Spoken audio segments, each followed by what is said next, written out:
road today brings us to Oakridge, Tennessee. You've never heard of Oakridge? Well, a lot of folks hasn't, because Oakridge was one of the United States' most secret cities, built in the 1940s as part of the Manhattan Project. This building behind me, the community center, is still standing.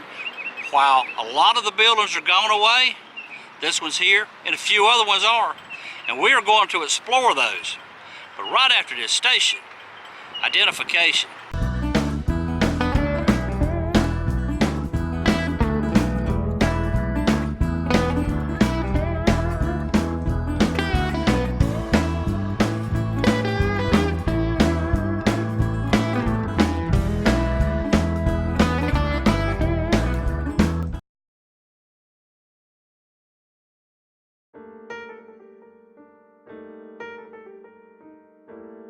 So all of this was top secret. Most of the people in the United States didn't know about what was going on here. And in fact, a lot of the folks that lived here didn't really know what was going on. All they know is they had a job, and that particular job, you do it. Badge they had to display to be in the community. Some of the different badges are right here. So everybody over the age of 12 had to wear a badge, and these badges would tell who they were.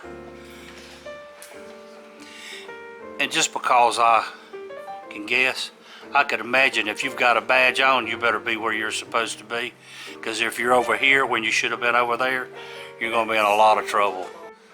City behind the fence. Now, the folks that lived at Oakridge, they could go home, but they had to have permission. And if they wanted to write letters home to their families, it had to be inspected and approved, because everything, remember, was top secret. So in the 40s, one of the guards here in Oakridge would have wore a uniform pretty much like that. Now, he would have been a U.S. government employee? He would have been employed most likely by the government, but some of them worked for various contractors right. as well. This is a larger than life-size guard. I know guards, they look menacing, but that one looks like he was about 9 foot tall. They probably wasn't really that tall.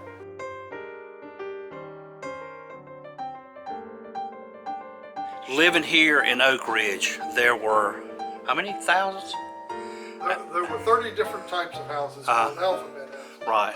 There, of the semestos, there was, and these are the semestos here, there were 3,500 of them.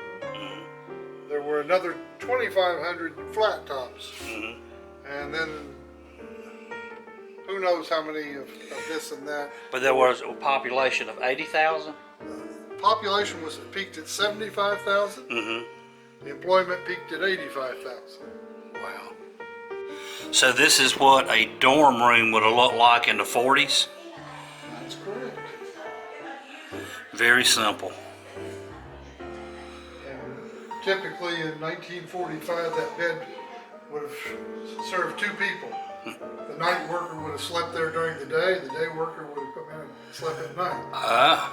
They had the bed share. Moved out of the city except for about a dozen of them, 2 dozen maybe.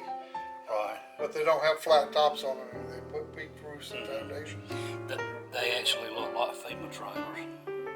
Well, they were actually assembled in 3 parts. Probably a couple dozen of them up and down the streets that look just like that today, except for maybe they're painted. Right. So the little divider there, that's the mark of a Semesto's That's where house. the Semesto. This would have been one of these World II homes. He said you could tell them by the railing halfway of the house.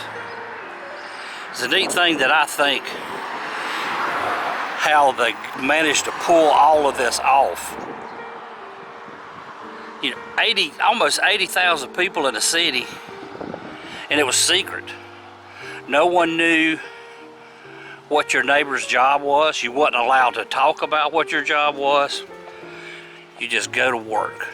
It's where they separated uranium by electromagnetic process. Uh-huh. This is the Oakridge National Laboratory facility. Right. And that's where the graphite reactor is right there. And that's where they made the first plutonium. This is the K-25 facility. It's where they enriched uranium by the gaseous diffusion technology. The building here in the center is a mile long from one end up and around to the other end. 400 feet wide, 4 stories tall, 44 acres under one roof. Taken from the ridge back there, the building we're in is right there. Okay.